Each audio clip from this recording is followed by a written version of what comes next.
In this video, we'll be introducing some of the prompts of depth and complexity, available in many products at jtayloreducation.com, specifically the flipbook from Kaplan and Gould. The prompts of depth and complexity are thinking tools that we can use to explore a topic more fully. They are perfect for differentiating for students who need more advanced learning. Now there are 11 prompts in total, which can be quite overwhelming. So in this video, we'll just look at 3, which happen to be my favorites. And you can watch other videos in this series to learn about the rest, but there's no need to rush. Even just learning to use one of these tools can be very powerful for your students. The first prompt we'll examine is called ethics. It looks like a diamond shaded into black and white. You use this to ask students to think about the pros and cons of a topic, the good and the bad, or the gray areas. It helps them to uncover conflict, controversy, and conflicting opinions about the topic.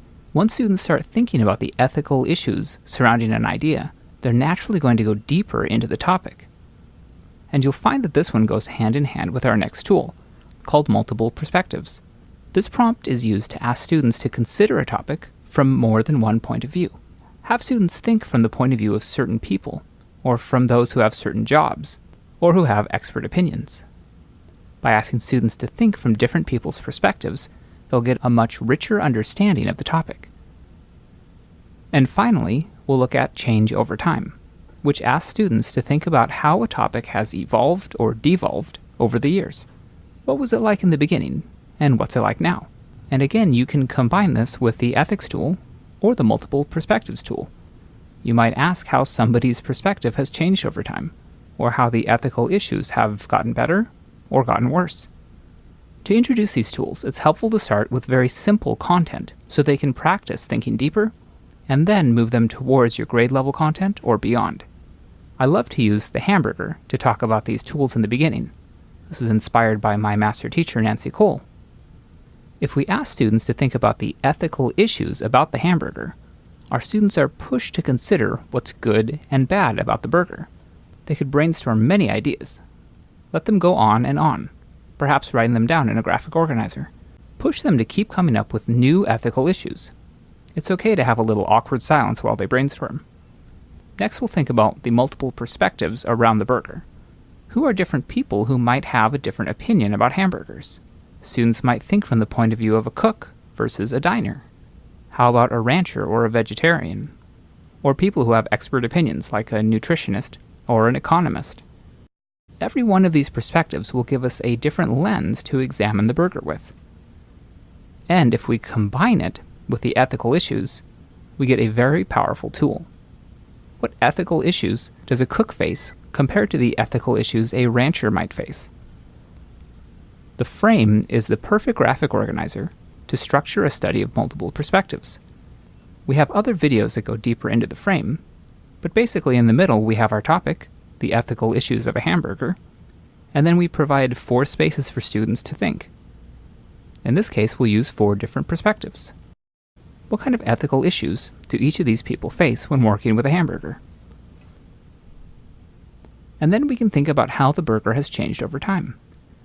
We might ask students to think about burgers today versus 10 years ago, or 100 years ago, or what might burgers be like 10 years into the future. Once again, if we specifically ask students to think about how the ethical issues have changed over time, they'll be going even deeper into this idea. And again, the frame could be a useful graphic organizer to structure this thinking. Or you could use a timeline. Now, if these 3 tools can take a topic as simple as a hamburger to such interesting depths, imagine what you can do with your curriculum. Here we'll explore how they might enhance a study of the American Revolution, a story like The Giving Tree, or a science topic like solar power. If you're studying the American Revolution, you could always ask students to think about the ethical issues going on. What was the balance between good and bad, or the pros and cons? What kind of decisions were people making? Again, this asks students to take an event that we might consider purely good and think about the negatives as well. You might talk about the ethical decisions people had to make if they chose to support the revolution or to support the British. And in studying the American Revolution, we learn about a lot of interesting figures who all had very different points of view. You might ask students to study the American Revolution thinking only from the point of view of George Washington, or comparing that to the point of view of Thomas Jefferson. And of course, you could specifically ask students to think about the ethical issues that George Washington faced compared to the ethical issues that Thomas Jefferson faced. And naturally, you could compare and contrast these two historical figures. And if you wanted to use change over time, you might ask students, how did Thomas Jefferson's opinions change throughout the course of the American Revolution, and perhaps throughout the course of his life? We could take our thinking tools and apply them to a simple story like the Giving Tree. As you read the story, you might ask students to look for ethical issues. Where are there moments that have pros and cons? You could also ask students to think about the events of the story from two different points of view. What's the boy's perspective of the central conflict compared to the tree's perspective? How do they view each other? How are their perspectives similar, and how are they different? And you might ask students to think about how the characters change over time. How does the boy change from the beginning of the story to the end? And how does the tree change? Encourage students to go beyond the superficial and think about how those characters' perspectives are changing as well, or how the ethical issues they face have changed throughout the story. And finally, we could apply these ideas to a science topic like solar power. You might ask students to think about the pros and the cons of solar power. What are some of the ethical issues people face when trying to use it?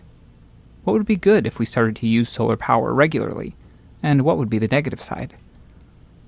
Use a frame and ask students to think about solar power from 4 different points of view. How would an architect think about solar power when he's planning a building? Or to think even bigger, how would a city planner think about solar power? How would the ethical issues be different from an architect's point of view and a city planner's point of view? How would solar power affect a student's life? And finally, what would a car maker think about solar power? There's different pros and cons from all of these different perspectives. And we can also ask students to think about how solar power has changed over time. You might use a timeline or the frame. Hopefully you can see how powerful these tools are, even as you just begin to apply them to topics. They're a great scaffold to take students deeper. So in this video, we learned about 3 out of the 11 thinking tools. Remember, you can use each one individually, or you can begin to combine them to unlock even more power. In future videos, we'll explore all of these 11 tools.